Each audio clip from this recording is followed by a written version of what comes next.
going to be from my servant. He's close to me. So that's it. But remember, God's promise is not through proxy. It's not through another. God wants to use Abraham. So he said it's going to come from Abraham. Verse 7. And God said unto him, I am the Lord that brought thee out of the Ur of Chaldeans and give thee this land to be inherited. So we see here that God reveals that the promise will come from Abraham's bowels. Clearly.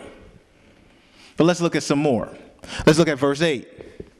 And he said, Lord, this is what Abraham said. Okay, I get it, Lord. But he said, Lord, God, whereby shall I know that I shall inherit it?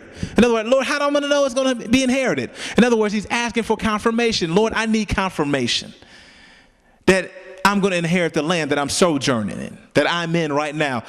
So give me confirmation. And the Lord said, okay. Lord, he's asking for confirmation. And there's nothing wrong asking the Lord for confirmation. He said, Lord, I need some confirmation. And he was not, remember, I already said in the text that Abraham believed. But Abraham is still trying to figure this thing out. And he sees that it's not going to be here. I am old. You're saying it's coming from my bowels. Okay, Lord, I need some confirmation now. If it's not coming from my servants and I'm old and Sarah is barren, and you're saying I'm going to inherit this land and have all these multitudes of people. Okay, what's it saying? What did God do? What did God do? Well, let's look at this real quick. And he said unto him, take thee a heifer of 3 years old, and a she-goat of 3 years old, and a ram of 3 years old, and a dove and a young pigeon. Lord said, take these things here. And then he says this. He said, I want you to cut them in half. That's what he said in verse 11. He said, I want you to, in verse 10, I said, I want you to cut them in half. So he cuts the ram in half. He cuts the goat in half. He cuts the calf in half. He doesn't cut the turtle dove and doesn't cut the other birds in half, but he cut them in half.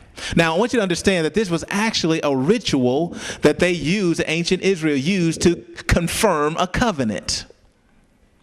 To confirm a covenant. So basically, it's a formal ceremony to confirm the promise. All right, just note that. Just note that. I'm trying to remember if I have my, I don't have it there. But note that. You even find it in the book of Jeremiah. In the book of Jeremiah, they did the same. They actually divided the animal to confirm the covenant. To confirm that covenant, and they walk through the animal. For example, when Jeremiah, in the book of Jeremiah, they were to those who owned slaves, Israelite slaves, after 7 years, those slaves are to be what? Let free.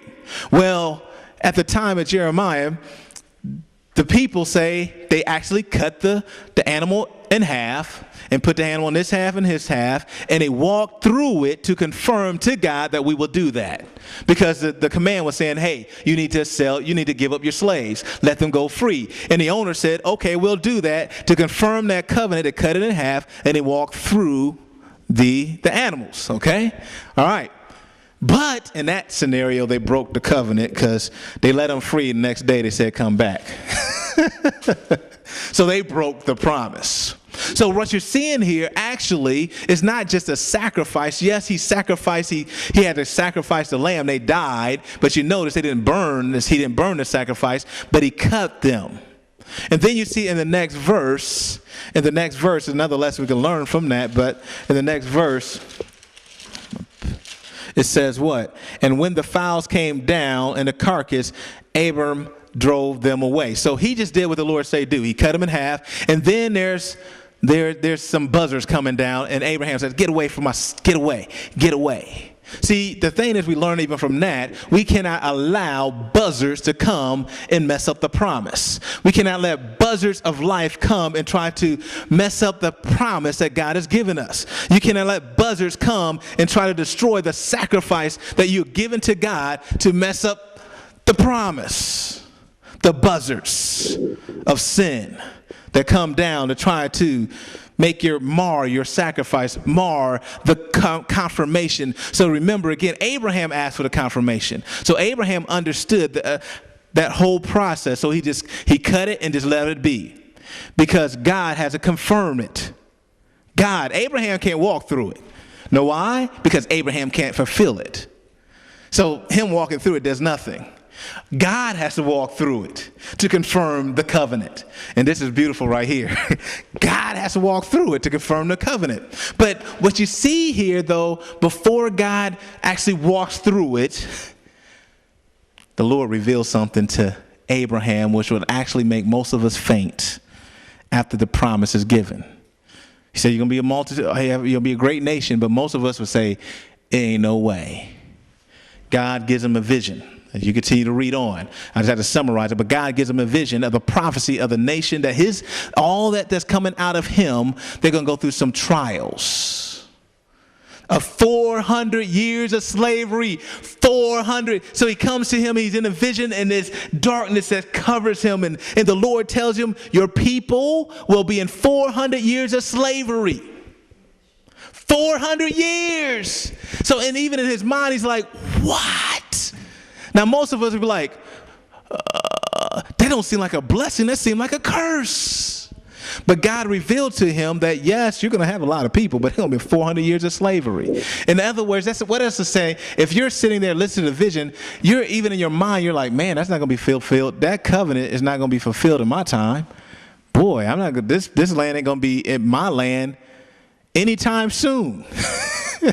Now, will you still go forward? This land that you're in right now, Abraham, will not physically be yours until way, way, way, way, way later. Matter of fact, it's saying over 400 some years later. Did you know that? Because the children of Israel, they didn't actually fulfill the covenant till they came out of Egypt. And even they had to spend another 40 years because of their lack of belief, right? So it's really 440 years before they fulfilled the promise. So that's way down there. And they weren't living 400 years back then. So it seemed like Abraham could have fainted some. Say, whoa. But I learned a lesson. I learned a lesson about God here. And the reason why he actually delayed it so long is actually here in verse 16.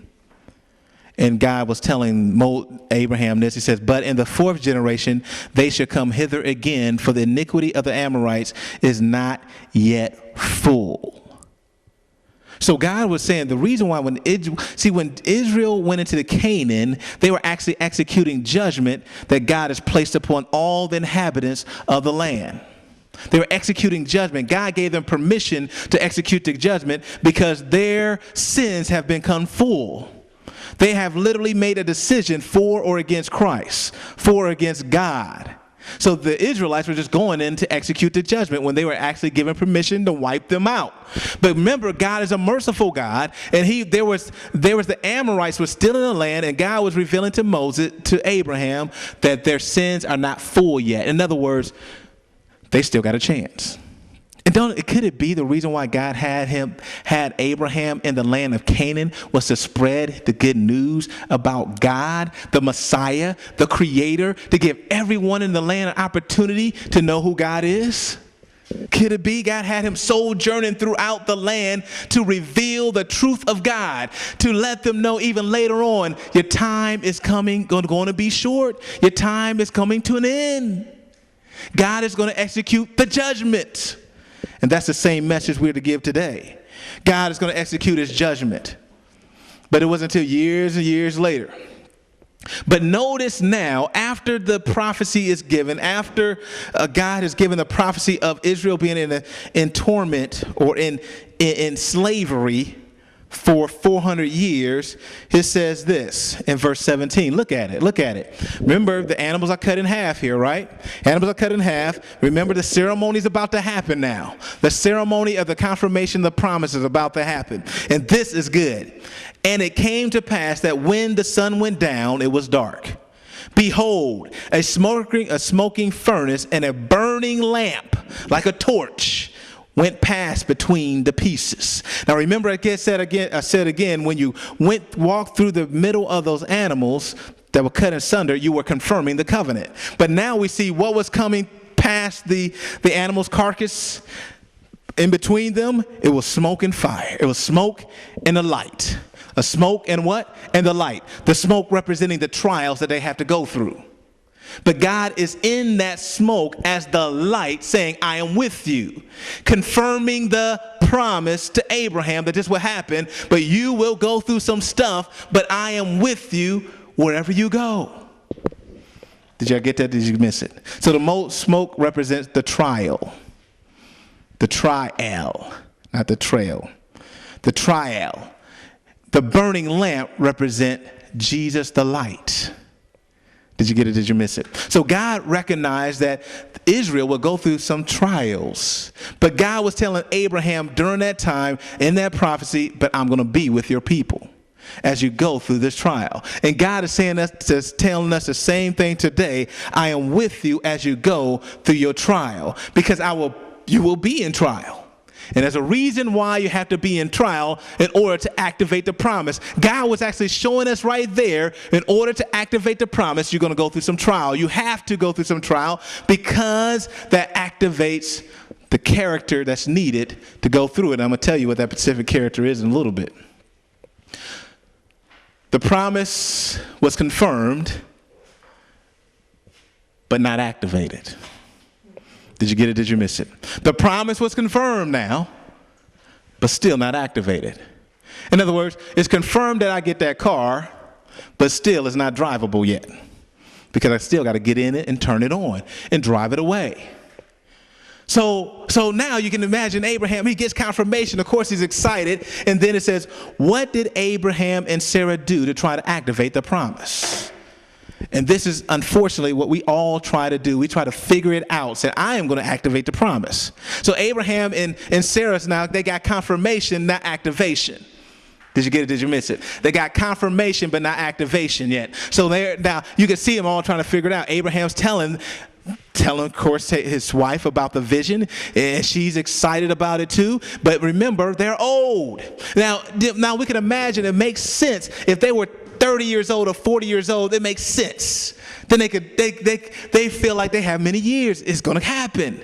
The probability is great. I'm young. I can have children. But no, they're old. They're old. So what does Sarah do? What plan do they concoct? Now, of course, I don't have time to read it all.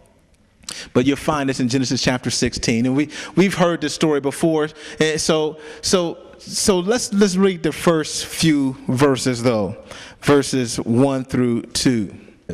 Now Sarah, Abram's wife, bare him no children, and she had a handmaid, an Egyptian. Notice that. A what? An Egyptian whose name is Hagar. And Sarah said to Abram, behold, now the Lord has restrained me from bearing. I pray thee, go unto my maid. It may be that I may attain children by her. And Abram hearkened to the voice of Sarah.